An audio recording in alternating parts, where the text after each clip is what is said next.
সুপ্রিয় দর্শক আসসালামু আলাইকুম। নিয়ে আসলাম আপনাদের জন্য দারুণ একটা মজাদার রেসিপি, সাবুদানার পায়েস। সাবুদানার পায়েস তো অনেকেই অনেকভাবে খেয়েছেন। এইভাবে কখনো কেউ খেয়েছেন? যদি আমার মতো এভাবে রান্না করতে চান তাহলে আমার সম্পূর্ণ টিপসটা আপনারা ফলো করবেন।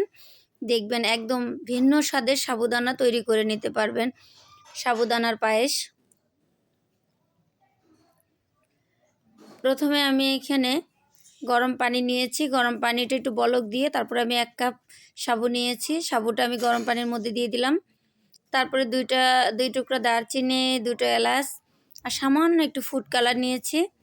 আপনারা চাইলে ফুড কালারটা স্কিপ করতে পারেন, কিন্তু আমি দিচ্ছি এটা যেহেতু ভিন্ন রকমভাবেই রান্না করছি, এজন্য আমি একটু ফুড কালার দিলাম।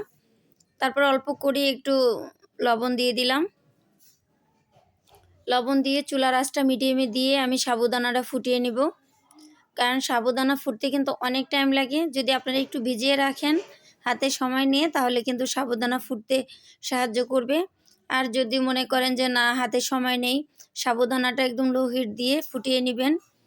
আর সবসময় চেষ্টা করবেন একটু বড় দানা দেখে সাবু কেনার, তাহলে দেখবেন সাবুদানাটা গলে যাবে না। অনেক আপু আমাকে কমেন্ট করে যে আপু সাবুদানা গলে যায়। আসলে সাবুদানা গলবে না। আমার চ্যানেলে আরও সাবুদানার পায়েস দেওয়া আছে, চাইলে আপনারা সেটাও দেখে নিতে পারেন। তারপরে এখানে আমি 1.5 কেজি দুধ আগে থেকে জাল দিয়ে একটু ঘন করে নিয়েছি। তারপরে পরিমাণ মতো এখানে 1/2 কাপ নিলাম গুঁড়া দুধ। তারপরে এখানে আমি কনডেন্স মিল্ক ব্যবহার করব, কারণ 3 প্রকারের যদি দুধ দিই দেখবেন এই পায়েসটা খেতে এত ভালো লাগে।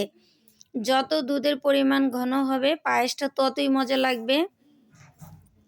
অনেকেই অনেক ধরনের ভাবেই সাবুদানার পায়েস সবাই রান্না করে, কিন্তু আমি একদম গ্যারান্টি সহ করছি যে আমার এই টিপসটা একটু ফলো করে আপনি সাবুদানা রান্না করবেন, আপনার পরিবারের লোকজন অনেক খুশি হয়ে যাবে, আপনাকে বারবার রান্না করে দিতে বলবে। তারপরে চিনিটা কিন্তু এখানে আপনারা স্বাদ অনুযায়ী ব্যবহার করবেন। অনেকেই মিষ্টি খাবারে বেশি চিনি পছন্দ করে, কেউ কম পছন্দ করে। এটা সম্পূর্ণই আপনাদের পছন্দের উপর ডিপেন্ড করে। তারপরে যে আমি সাবুদানাটা ঠান্ডা হতে দিয়েছিলাম, সেইখান থেকে আমি সাবুদানাটা এটাতে দিয়ে দিলাম চামচ দিয়ে উঠিয়ে। আমি দুধের উপর দিয়ে সরাসরিভাবে ফুটিয়ে নিতে পারতাম, বাট আমি এভাবে দিলাম না, তাহলে সাবুদানার পায়েসটা একদম বেশি ডিপ কালার হয়ে যাবে। এজন্য আলাদা আমি একটু ফুড কালার দিয়ে তারপরে ফুটিয়ে নিয়েছি সাবুদানাটা। এত মজা হয়েছিল মাশাআল্লাহ, সবাই অনেক পছন্দ করেছে। আমি আপনাদের কাছে রিকোয়েস্ট করি আপনারা এইভাবে রান্না করবেন, দেখবেন ইনশাআল্লাহ খুব ভালো লাগবে। আর যদি আমার টিপসটা কোনো রকমে আপনাদের একটুও ভালো লেগে থাকে, তাহলে আমার চ্যানেলটাকে সাবস্ক্রাইব করে রাখবেন।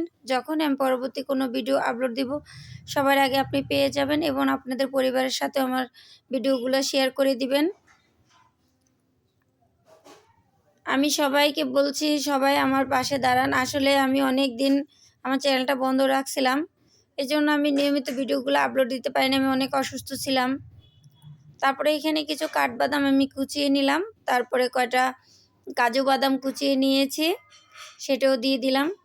এই কাঠবাদাম কাজু বাদামটা যখন আপনি পায়েসটা খাবেন একটু ঠান্ডা করে, দেখবেন আপনার দাঁতের মাঝে পড়বে, এত ভালো লাগে ঘ্রাণটা। আর যত বেশি পারেন দুধ দিবেন, দুধটা যত ঘন হবে দেখবেন সাবুদানাটা পায়েসটা তত বেশি স্বাদ বাড়বে।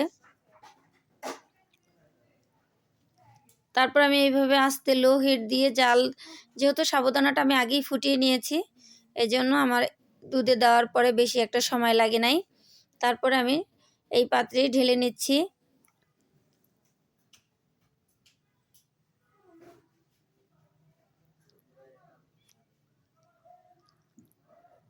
মাশাআল্লাহ দেখুন কত সুন্দর হয়েছে। সব শেষে আল্লাহ হাফেজ।